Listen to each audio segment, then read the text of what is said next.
et plaisir de partager mon quotidien et cette session avec Joël que je vais laisser se présenter.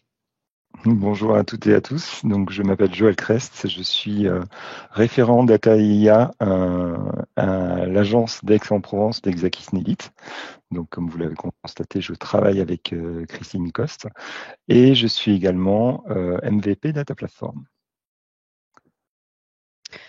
Alors, avant qu'on démarre dans le cœur du sujet de notre session, un grand merci à l'ensemble des sponsors qui nous permettent de réaliser ce genre d'événement. Donc, merci à chacun d'entre eux.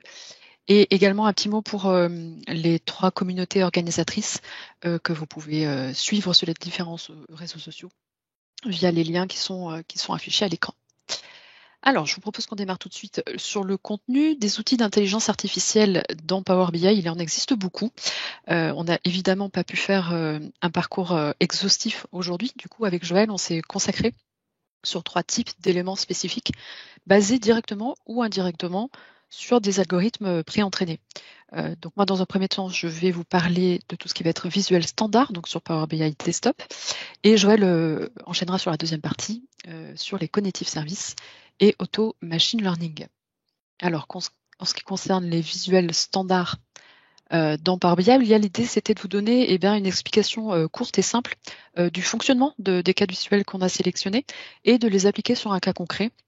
L'objectif étant de palper de manière plus concrète en fait la valeur ajoutée dans l'exploration et l'analyse de données de ces visuels-là.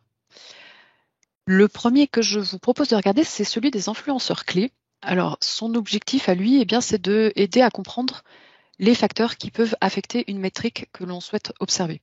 En termes de fonctionnement, il est assez simple à implémenter. En fait, il attend 2 éléments. Le premier, c'est la métrique que je souhaite observer, analyser. Et l'autre partie, c'est toutes les dimensions que je vais vouloir ajouter pour qu'elles soient étudiées, voir si elles ont un impact, si elles sont contributrices à l'évolution de ma première métrique que j'observe. Et l'analyse, en fait, va être faite en 2 onglets, vous allez voir juste après. J'ai une partie influenceur clé, donc où ça va me remonter chacune des métriques importantes. Et j'ai une deuxième partie aussi qui est assez intéressante, qui va être en top segment, qui va être en fait une combinaison de valeurs et qui va me permettre en fait de faire de la sous-segmentation.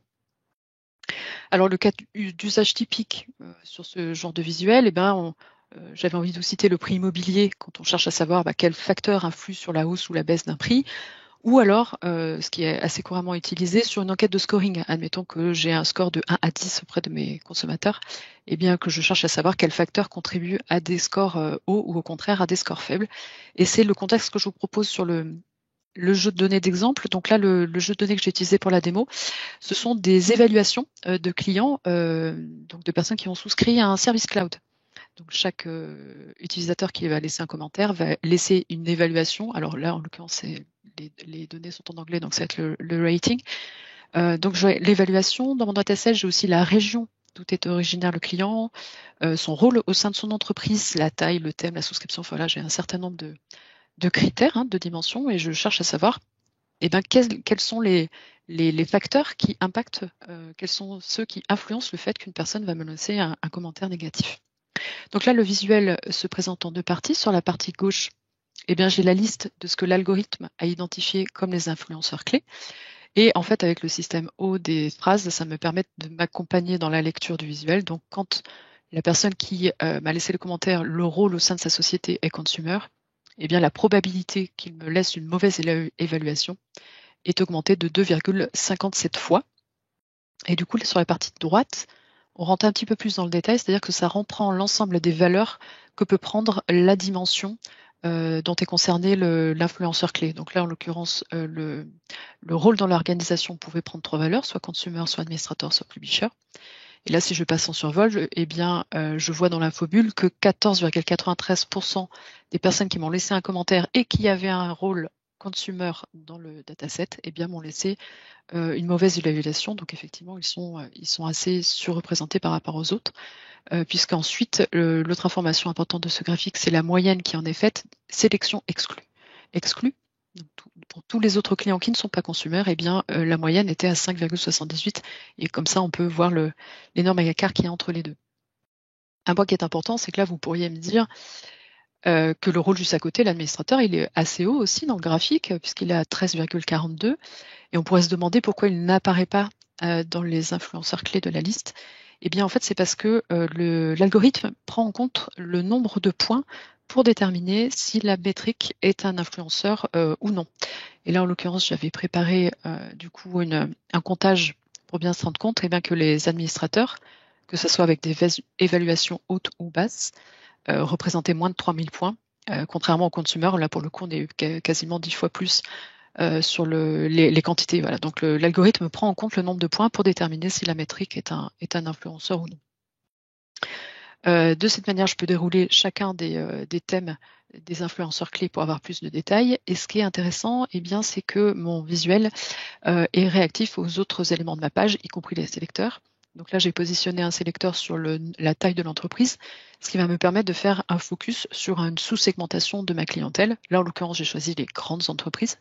Et on se rend compte qu'en fait, les influenceurs clés ne sont plus du tout les mêmes que quand on est en vision globale, et que sur les grandes entreprises, eh ben, le premier thème qui remonte, le premier influenceur clé, c'est la sécurité, voilà, qui va me donner un certain nombre de clés pour savoir quelles sont les valeurs importantes pour chacun des sous-segmentations.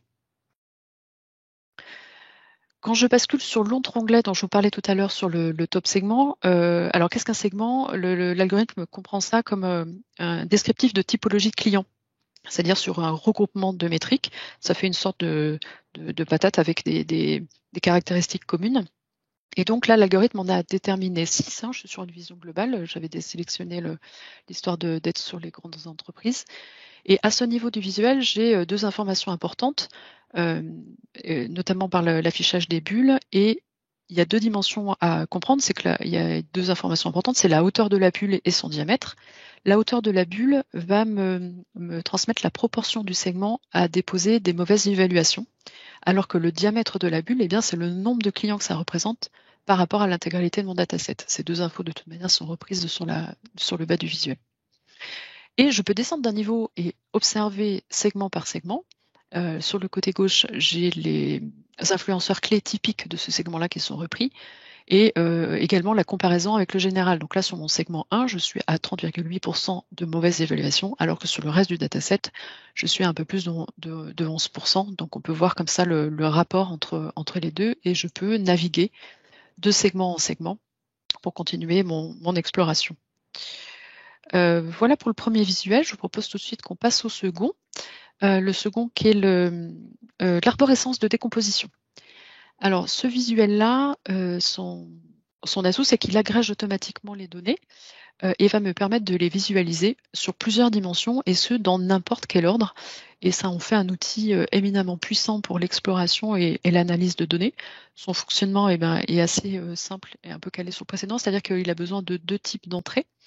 La métrique à analyser, qui peut être à la fois une mesure ou un agrégat, et toutes les dimensions que je souhaite pouvoir rendre accessibles à l'utilisateur pour faire sa propre décomposition. Ce visuel-là, pour vous donner quelques exemples de cas d'usage, on peut être dans une analyse de décomposition des ventes, par exemple, ou dans la détermination du poids d'un critère pour un acte d'achat. Ça peut être un schéma intéressant. Là, dans mon cas de figure, ce que je vous propose, alors il faut juste que je change de rapport. Voilà. Là, le cas de figure dans lequel je me situe, c'est une chaîne d'approvisionnement, et je cherche à analyser le pourcentage de produits qui sont en rupture de stock. Donc là, sur la partie gauche, j'ai un visuel classique de la répartition des ruptures de stock au fil des mois, et mon visuel de décomposition se situe ici. Alors, comment il fonctionne? Eh bien, le bon point de départ, c'est mon pourcentage global de produits en rupture de stock, et je vais pouvoir déployer des niveaux d'exploration. Et à chaque fois, à chaque nœud, je peux choisir le niveau suivant pour déplier mon exploration.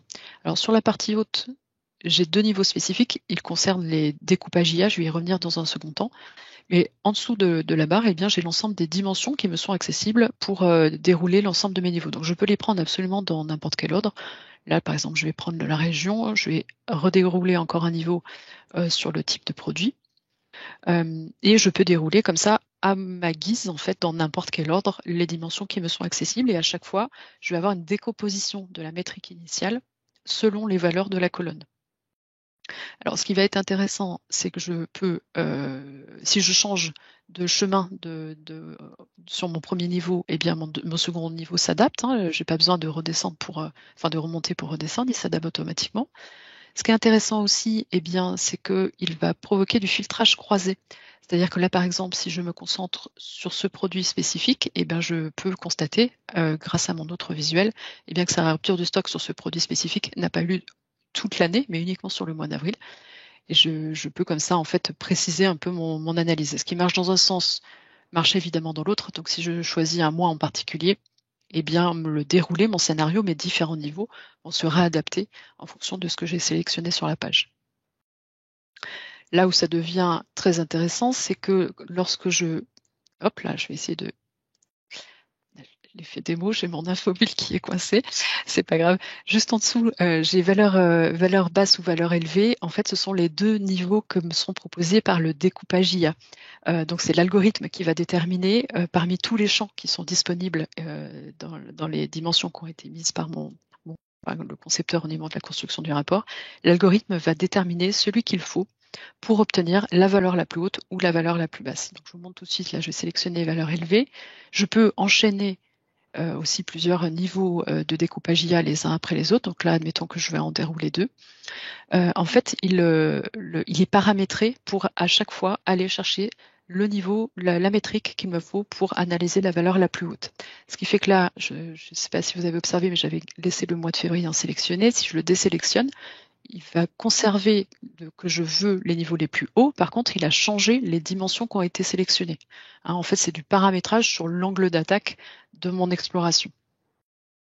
Ce qui fait que là aussi, il m'a sélectionné, quand je suis au niveau global du dataset, que c'était la dimension du numéro d'usine qui arrive en premier, et en second la région. Mais si je change d'usine, il est possible, voilà, là c'est le cas typiquement, eh bien que le second niveau ne soit pas le même que le précédent. Et donc le fait de passer par ces découpages IA voilà, permet de choisir dans l'approche globale de l'exploration.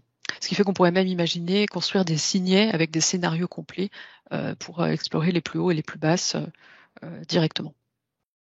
Ce visuel-là, il a deux limites, mais qui sont quand même suffisamment hautes pour s'amuser un peu. On peut développer jusqu'à 50 niveaux maximum. Et on peut avoir 5000 points de données visualisables en simultané. Mais il y a de quoi faire quand même. Hop là. Je vais tout de suite passer au visuel suivant, qui est la narration intelligente. Alors, ce visuel, il permet, cette fonctionnalité permet de résumer en texte un ou plusieurs visuels qui sont présents sur la page. Alors, on peut le faire à partir d'un visuel, d'un seul, ou carrément le mettre en place pour plusieurs visuels qui sont page par page sur notre rapport. Alors, quels seraient les cas d'usage? Eh bien, peut-être pour faciliter une lecture rapide et permettre une compréhension des données un peu plus efficiente et permettre d'identifier les points clés de manière beaucoup plus rapide et peut-être à terme augmenter l'adoption du rapport, puisque un rapport qui est mal ou peu compris va forcément être un peu abandonné. Donc là, les deux démos que j'ai préparées, je les fais sur un dataset qui va, je pense, beaucoup vous parler, parce que c'est sur le Northwind, qui sont donc des données de vente de produits alimentaires. Alors moi, je l'ai utilisé en français, je pense qu'il est quand même plus optimal en anglais. Pour le mettre en place à partir d'un seul visuel, eh bien, j'ai simplement fait mon visuel sur desktop de manière tout à fait classique, et en faisant un clic droit, j'avais une fonction qui s'appelle résumer, et ça m'a donné naissance à une zone de texte à côté, bon, que j'ai pu mettre en forme, mais c'est le visuel en lui-même qui l'a réalisé. Et en fait, il me fait une traduction littérale des données qui est à l'intérieur du visuel. Donc là, il me reprend en fait le premier client avec son total, le pourcentage que ça représente par rapport au dernier, le pourcentage total et le nombre total de clients que j'avais sur ma liste. Là où ça devient d'autant plus intéressant, eh bien, c'est quand je le réalise en ayant plusieurs visuels sur la page. Donc, pour ce faire, par contre, il faut prendre le visuel narration intelligente dans le panneau de visualisation. Et là, il me fait un texte qui compile, qui analyse les données à la fois des deux visuels présents sur la page. Et il y a deux dimensions importantes. C'est que là, le nombre de clients 91, c'est une valeur que j'ai rajoutée moi. On peut rajouter ses propres variables. C'est extrêmement facile à faire, c'est hyper intuitif, et ça peut être intéressant. Et l'autre chose, eh bien, c'est que ce visuel de narration intelligente est réactif aux sélections. Ce qui fait que si j'avais rajouté un sélecteur avec des mois ou des choses comme ça, eh bien, le texte se réadapte en fonction de ce que j'ai sélectionné. Et ça peut être somme toute assez pratique. Pour terminer, je voulais vous parler du clustering sur Power BI. Alors le clustering, c'est bien entendu l'algorithme qui aide à découvrir un regroupement naturel donc sur l'ensemble des données en trouvant voilà, les données qui sont similaires, qui sont similaires entre elles et qui sont différentes des autres. Le clustering sur Power BI, on peut le réaliser en standard à partir de deux manières différentes, en ayant comme point de départ deux visuels différents. On peut le faire à partir d'un nuage de points ou on peut le faire à partir d'un visuel de table. Dans quel cas d'usage on pourrait avoir vouloir faire appel à cet algorithme. Pour vous donner 3 exemples, dans le secteur de la santé, ça peut nous permettre de regrouper des patients avec des symptômes similaires. Pour ce qui est des assurances, c'est souvent utilisé pour la détection de fraude ou surtout en marketing, et c'est l'exemple sur lequel je vais m'appuyer. On peut se servir du clustering en vue de regrouper des clients qui ont un comportement similaire ou des caractéristiques similaires, ce qui va me permettre de construire une campagne de marketing beaucoup plus ciblée. Donc là, pour ma démo, j'ai un dataset de 2000 clients dont j'ai récupéré les données via une carte de fidélité, son client dans le centre commercial. Et là, l'idée, c'est d'essayer de voir s'il y a des profils qui se distinguent pour pouvoir adapter ma stratégie. Sur le côté, là, c'est l'ensemble des caractéristiques que j'avais de disponibles dans mon dataset sur 2000 clients, comme je vous le disais. Donc là, la première option, c'est que je suis partie d'un visuel de nuage de points. J'ai simplement mis l'âge en X et les revenus en Y. Et pour lancer le clustering, c'est sur les 3 petits points, recherche de cluster. Je crois qu'on peut soit le laisser en automatique, donc c'est lui-même qui va déterminer le nombre de clusters qu'il va établir, ou moi je peux le contraindre avec un chiffre déterminé de clusters que je souhaite. En réalité, le clustering sur Power BI, c'est extrêmement rapide. Le plus long, la partie qu'il reste à faire, ça va être sur l'interprétation des clusters qu'aura établi l'algorithme. Et pour pouvoir ce faire, j'ai placé 3 graphiques juste en dessous pour avoir visualisé donc la répartition de mon dataset par type d'emploi, statut marital et par âge. J'aurais pu en faire plus, vu les caractéristiques. Mais là, l'idée, c'est de vous montrer que ensuite, quand je vais sélectionner un cluster dans mon nuage de points, ça va me permettre de voir la répartition du cluster en question et d'en avoir la précision vis-à-vis de la répartition initiale sur l'ensemble du dataset, pour voir s'il y a une caractéristique spécifique. Est-ce que ça respecte la proportion de la vue d'ensemble? Au contraire, est-ce qu'il y a quelque chose de très marquant sur cette sous-population? L'avantage de le faire à partir d'une table, c'est que je vais pouvoir y mettre non pas 2 dimensions, mais autant que alors non, pas autant que je le souhaite, je crois que c'est limité à 15. Voilà, mais là en l'occurrence, ça m'a permis de mettre les autres dimensions que j'ai évoquées tout à l'heure. Je les ai toutes placées. Et pareil, clic droit, recherche de cluster. Là, je l'ai laissé en automatique, il en a déterminé 3. Donc il me rajoute une dimension dans ma table.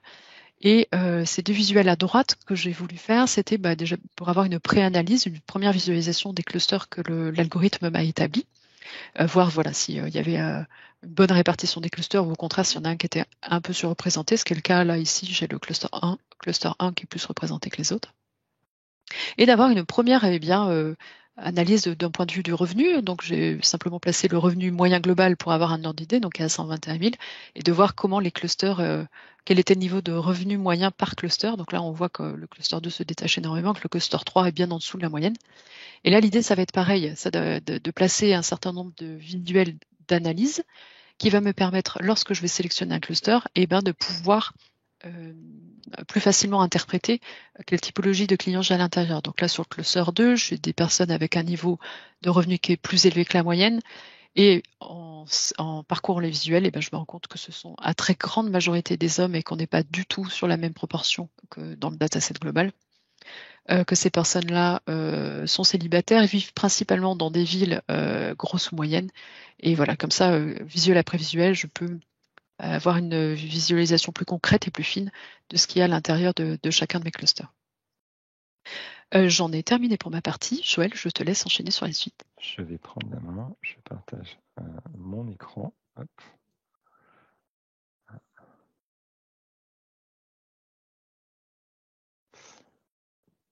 Et je vais donc, Christine vient de vous présenter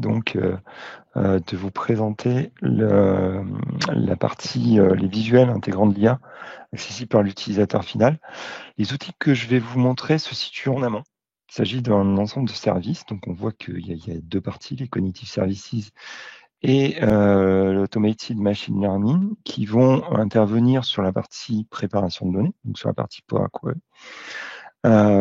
Query online ou dans le desktop. La particularité de tous ces outils, c'est que c'est des outils réservés aux organisations disposant de capacités premium, alors qu'il s'agisse de vrais, entre guillemets, Power BI Premium, c'est-à-dire des capacités de type P1 et supérieur, ou alors de Premium Embedded dans Office 365 ou dans Azure, donc EM2 et supérieur ou A2 et supérieur. Ces fonctionnalités sont également disponibles sur du Power BI Premium par utilisateur. La première de ces fonctionnalités, donc dans la série des Cognitive Services, on a des Cognitive Services qui sont utilisés soit sur de la vision, soit sur de l'image. Et donc, on va commencer à vous présenter le tag image, en fait, qui permet d'extraire des mots-clés descriptifs de n'importe quelle image disponible en ligne. Donc, c'est un sous-ensemble, il se base donc sur les services cognitifs Azure d'analyse de vision. C'est un sous-ensemble des services cognitifs puisqu'il est limité, entre guillemets, à 2000 objets à peu près reconnus. En entrée, on a une URL d'image et en sortie, on a une liste des tags avec le taux de confiance de reconnaissance de l'image essentiellement. Donc, il y a un certain nombre de langues qui sont prises en charge. Et le cas d'usage, c'est de la classification d'images en vue de leur réutilisation ou de l'indexation de fichiers images pour récupérer des éléments. Donc, pour vous illustrer l'utilisation de cette fonction, j'ai ici un certain nombre d'images, à peu près 6000 images que j'ai récupérées et que j'ai taguées. Donc, j'ai une liste de tags ici avec un pourcentage moyen de taux de confiance. Si par exemple, je veux afficher toutes les images qui ont une coffee cup, on voit que quand même, globalement, malgré un taux de confiance assez bas, l'algorithme reconnaît assez bien des images de type tasse à café. Pareil, si je veux afficher des bouteilles, pareil pour les images de type fleurs, ou j'ai par exemple ici des airplanes, donc il m'affiche l'intégralité des images de type avion. Les trois services cognitifs suivants, les trois autres services cognitifs sont limités à l'analyse de texte. Alors ils peuvent être utilisés ensemble ou séparément. Le premier, la détection de langue, est généralement un outil qu'on utilise justement pour être utilisé en tant que paramètre des autres cognitive services d'analyse de texte. Donc la détection de langue va fournir à partir d'un texte le nom de la langue et le code ISO de la langue qui va être ensuite utilisé comme paramètre pour affiner les deux autres services cognitifs que sont l'extraction de phrases clés et l'analyse de sentiments. Pour illustrer ces trois services-là, j'ai ici un corpus de texte que j'ai filtré, de tweets en fait, que j'ai filtré en français. On se rend bien compte que même si le texte en lui-même et le tweet qui est relativement court et qui est sujet à interprétation, contient essentiellement des mots en français, on peut avoir des langages argots, on peut avoir des mots mal orthographiés, mais cela dit, le service cognitif reconnaît quand même que, par exemple, OK, Cimer pour ton taille crayon et ta règle, c'est bien du français. Bien entendu, toutes les langues reconnues sont celles-ci, donc on peut automatiquement filtrer les tweets qui ont été émis en japonais, les séparer du coréen ou du chinois simplifié ou traditionnel. L'intérêt essentiel, au-delà de faire cette détection, c'est ensuite, en effet, de pouvoir consommer ces données sous une autre forme. Un des services cognitifs qui permet de faire cette consommation de données, c'est l'extraction de phrases clés, qui fonctionne un petit peu de la même manière que pour le tag image.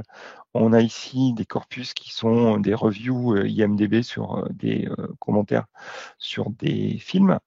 Et si je prends une review, j'ai l'extraction de donc que j'ai indiqué comme étant, que j'ai détecté comme étant une review anglaise, j'ai une extraction de phrases clés, donc de termes, mais aussi de termes qui reviennent régulièrement dans le texte, comme Dirty Cops par exemple, Color Timer, et je peux, à partir de ce corpus de texte, extraire des mots-clés, donc indexer des reviews ou des articles de blog, par exemple, ou des posts. Et à l'inverse, je peux partir donc d'une phrase clé, close-ups, et pour voir toutes les movie reviews faisant référence à un close-up dans le film. Le dernier des services cognitifs disponibles, des 4 services cognitifs disponibles actuellement, c'est le scoring de sentiment. Donc en fait, sur un texte qui du coup est généralement un texte relativement court, cet outil permet de détecter le sens qu'on a voulu donner à la phrase. Donc si c'est du positif ou du négatif, ou du plutôt positif, plutôt négatif. Donc on va avoir un score de sentiment, donc entre 0 et 100%, que j'ai représenté ici par des petits pictos, des petites icônes sur chacun des messages. Et effectivement, on va pouvoir, à partir d'une liste de messages, pouvoir détecter individuellement s'ils sont positifs ou négatifs. Et de la même manière, si on veut faire ressortir voilà, tous les commentaires qui sont positifs, on va pouvoir jouer sur la réglette pour prendre le positif. Ambiance is perfect, visiblement c'est très positif. Ou au contraire, aller sur le négatif et donc voir des messages qui sont pas du tout positifs. Ce qui peut être intéressant aussi, c'est il y a 2 utilisations entre autres qui peuvent être faites. La première utilisation, c'est en effet de détecter sur des commentaires ou des évaluations l'ensemble, les tendances qui sont données. Autre utilisation possible, c'est à partir de posts sur les réseaux sociaux, donc de d'abord filtrer un corpus de tweets, par exemple, sur des mots-clés qu'on veut suivre, notamment le nom de son entreprise ou son domaine d'expertise, et de voir les retours qui sont faits par les internautes. Donc ces 4 fonctions-là sont des fonctions qui sont déjà préentraînées, c'est des algorithmes préentraînés massivement par Microsoft et qui sont utilisés comme des fonctions en fait directement dans Power Query. Le second type d'outils qui sont à disposition directement dans Power BI, c'est l'Automated Machine Learning ou AutoML, qui consiste cette fois-ci à entraîner un algo de machine learning en fonction d'une typologie de problèmes. Il y en a 3 qui sont traités actuellement: la classification, la régression et la prédiction binaire.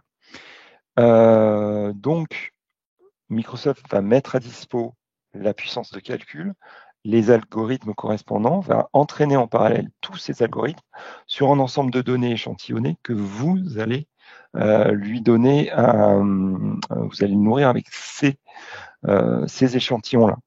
Donc, typiquement, là j'ai mis 2 cas d'usage, mais il y en a beaucoup plus. On est sur tous les cas d'usage qui concernent des problématiques de classification ou de régression ou de prédiction binaire.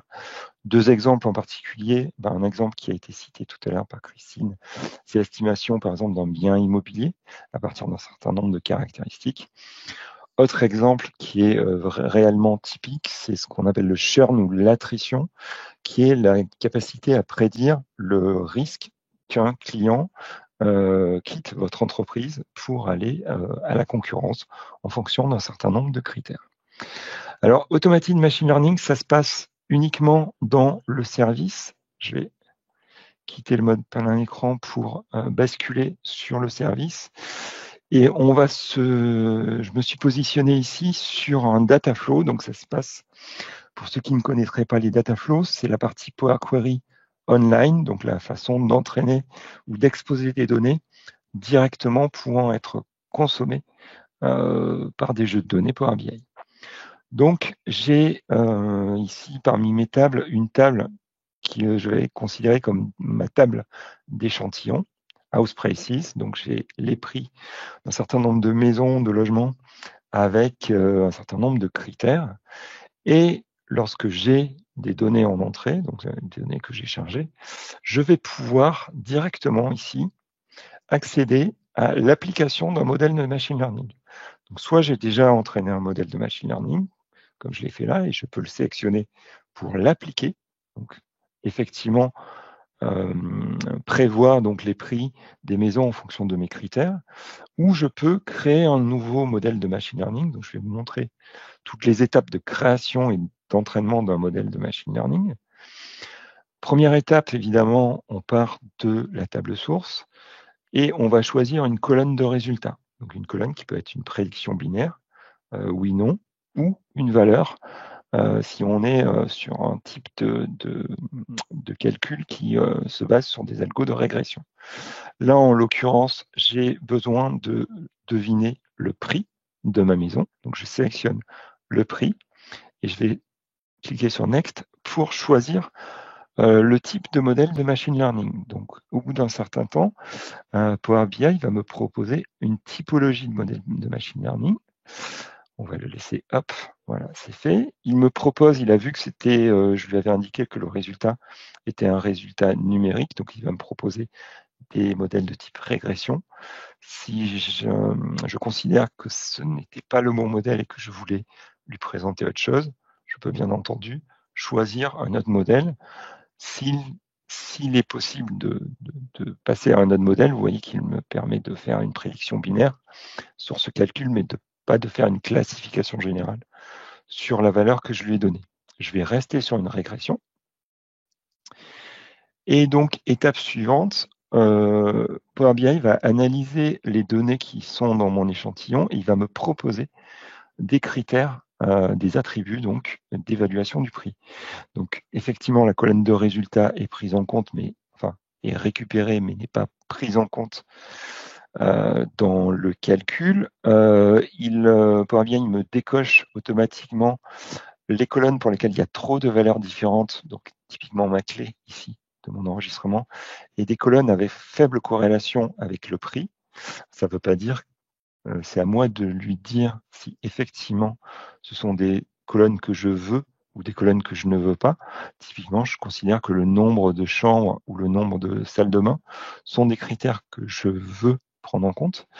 Le fait qu'il m'indique que c'est une faible corrélation va peut-être être lié au fait que peut-être que mon échantillon d'entraînement est trop faible. Donc, je vais lui garder les critères que je veux. Je vais retirer certains critères que je ne considère comme pas pertinents, par exemple. Et une fois que j'ai défini ce que je considère comme étant les bons critères, je vais cliquer sur Suivant. Je vais donner un nom à mon modèle. Je vais donner une description et définir la durée d'entraînement, qui est le dernier critère qui va jouer en faveur de la précision du modèle. Et il est évident que vous pouvez entraîner votre modèle de 5 minutes à 360 minutes.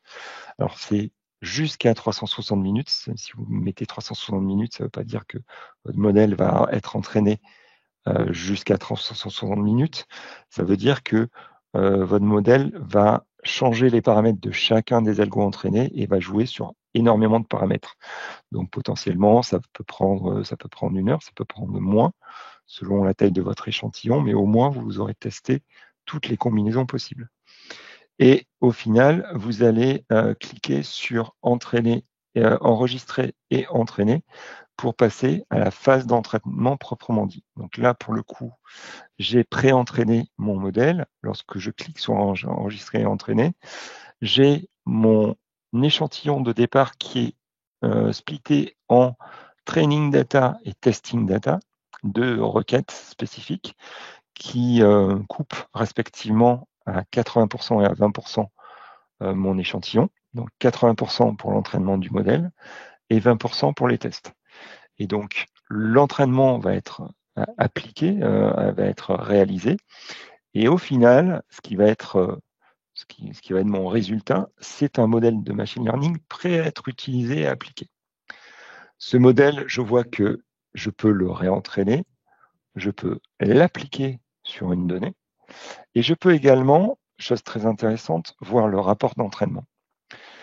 C'est-à-dire que ce rapport d'entraînement, donc c'est un rapport Power BI qui est généré à partir des données d'entraînement et qui va donner des informations à la fois sur les performances du modèle final, pour pas que le modèle soit vu comme une boîte noire qui me permet de dire OK, toutes les données sont bonnes, mais je ne sais pas après ce qui s'est passé au niveau de l'entraînement, et qui va me donner des informations aussi sur l'algorithme qui a été choisi au final pour l'entraînement comme étant le meilleur algorithme. Donc là, j'avais un échantillon de données qui n'était pas suffisamment représentatif vraisemblablement. Je vois que j'ai un niveau global de performance de mon modèle, un niveau que je considère comme relativement faible, donc qui peut me permettre de dire j'ai besoin de le réentraîner ou de faire un certain nombre de choses supplémentaires. Je vois le nombre de lignes qui m'ont permis de tester mon modèle. J'ai la possibilité de voir ici les top prédicteurs, c'est-à-dire, on revient à ce que montrait Christine, je vais voir les influenceurs clés, donc les critères clés et les valeurs clés qui vont influencer dans le prix de mon modèle. Donc, ils sont listés par ordre décroissant d'importance. Et quand je le sélectionne, je vois la répartition en fonction des valeurs de mon critère, la répartition du résultat donné et de l'estimation du prix de mon bien. Je peux également voir l'ensemble des points de prédiction qui ont été réalisés, donc l'ensemble des valeurs qui ont été prédites sur les 20% de l'échantillon de test, donc la comparaison des valeurs prédites par rapport aux valeurs réelles. Vous voyez deux zones, donc la zone bleue est la zone dans laquelle on va avoir des valeurs réelles qui sont plus fortes que les valeurs prédites, et inversement, en zone rose, on verra les valeurs prédites qui sont beaucoup plus fortes que les valeurs réelles, et on doit avoir sur la ligne de séparation un maximum de points et un regroupement de points qui indique que les valeurs prédites sont très très proches ou suffisamment proches des valeurs réelles. On a une représentation ici sous la forme d'un nuage de points de ce qu'on appelle l'erreur résiduelle, donc de ce regroupement en fait, en quelque sorte de ce clustering des différents éléments. Donc on peut effectivement faire un focus sur le nombre de valeurs qui ont été définies sur ces différents clusters et voir de manière plus fine à quoi correspondent ces clusters. Là, on a quand même une majorité de points qui sont pour lesquels les prédictions sont beaucoup plus hautes que les valeurs réelles.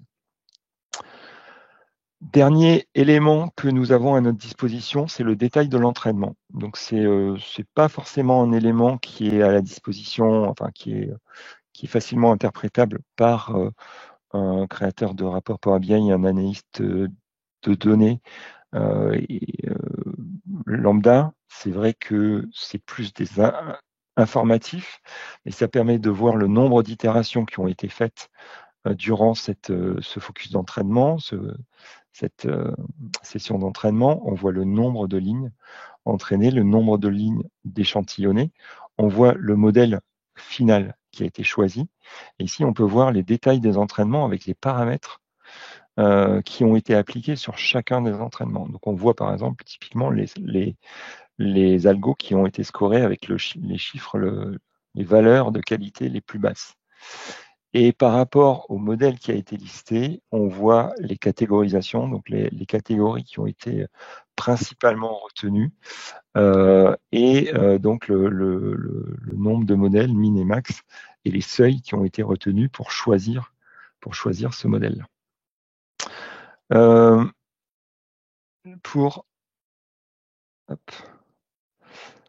vais repasser ici pour vous faire donc une synthèse de tout ce qu'on a présenté. Alors bien sûr, on a volontairement pas été exhaustif, ça aurait été beaucoup trop long. Il y a notamment pas mal d'outils d'IA qui sont disponibles directement ou indirectement dans Power BI, mais qui sont plus à la disposition de profils type data scientist que j'ai présenté donc à droite sur les slides, et donc qui sont plus du codage d'outils, notamment d'entraînement d'algorithmes de machine learning. Ce qu'on vous a présenté ici, ça rentre dans deux catégories. C'est à destination de deux publics. À notre sens, un public plus utilisateur, end user et business analyst qui vont pouvoir utiliser les visuels intégrant des techniques d'IA et faire leur propre analyse business et métier dessus.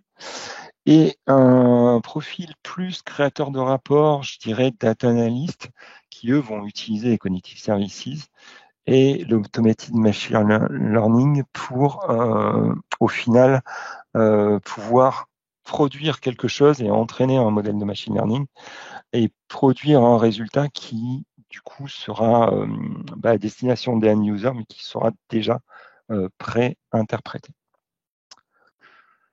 Donc voilà pour notre présentation. On vous remercie et on laisse la place à des questions s'il y en a sur le chat.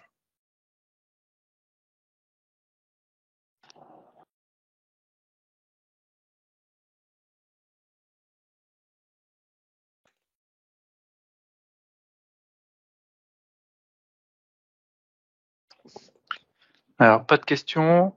N'hésitez pas à rentrer en contact avec les interlocuteurs des différentes sessions.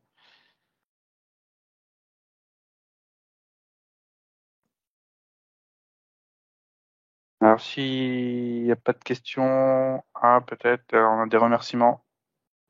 Merci, merci à vous d'être présent. Merci beaucoup.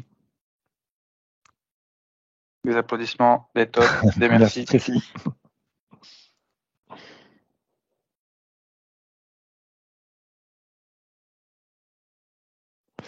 Je crois qu'il y a une question. Machine learning non dispo dans Query en desktop. Alors, le machine learning est dispo en Query dans desktop. Alors, c'est réservé au premium, mais par contre, ce qui est dispo, c'est pas l'entraînement de l'algorithme. C'est juste une fois que l'algorithme est entraîné, l'application de cet algorithme est possible. Donc, une fois que l'algo est entraîné côté Dataflow, on peut y faire référence. Il est listé dans Power BI Desktop et d'ailleurs dans la partie Power Query, tout ça est rassemblé dans un menu qui s'appelle Insight IA, en haut à droite de l'écran d'accueil. Je vous en prie.